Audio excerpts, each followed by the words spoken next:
یہ آپ کی نسلیں بڑے ہونے کے بعد مکان بنا لے گی، گاڑی خرید لے گی، زمین بھی لے لے گی، من کا کھا لے گی، طبیعت کا پہن لے گی، لیکن آپ کا بچہ بڑا ہونے کے بعد علم کہیں سے نہیں خرید سکتا۔ خدا کے واسطے اللہ نے دیا ہے تو کھلائیے بھی، پڑھائیے بھی، پہنائیے بھی، پڑھائیے بھی، گھمائیے بھی، پڑھائیے بھی، اور اگر صرف اتنا بیلنس ہے کہ کچھ ایک ہو سکتا ہو تو سب بعد کے لیے چھوڑیے، پہلے پڑھا لیجیے۔ ایک نسل پڑھا دیجیے، صرف ایک نسل، ایک نسل، آپ کی آنے والی ساری نسلیں پڑھی لکھی ہو جائیں گی۔ صرف ایک جنریشن پہ آپ محنت کر دیجیے، ایک۔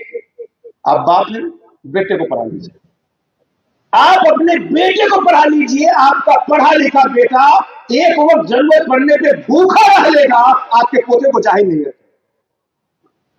آپ دادا ہیں، پوتے کو پڑھا لیجیے، ماما ہے، دولت دی اللہ نے، اولاد نہیں ہے، بہن کے بیٹے کو، بھانجے کو پڑھا دیجیے، پھوپھا ہے، کچھ بھی ہے، اللہ نے آپ کو جو بھی بنایا ہے، صرف ایک نسل کو پڑھا دیجئے، آنے والی نسل جہالت کے دلدل سے نکل جائے گی اور دنیا میں بھی عزت سے رہیں گے، مرنے میں اللہ کی بارگاہ میں بھی سرخرو ہوں گے۔ اللہ تعالیٰ کی بارگاہ میں دعا ہے کہ مولا کریم شادی ہو یا غم، مصیبت ہو یا تکلیف، زندگی کا ہر عمل پیارے آقا کی سنت کے مطابق کرنے کی توفیق عطا فرمائے۔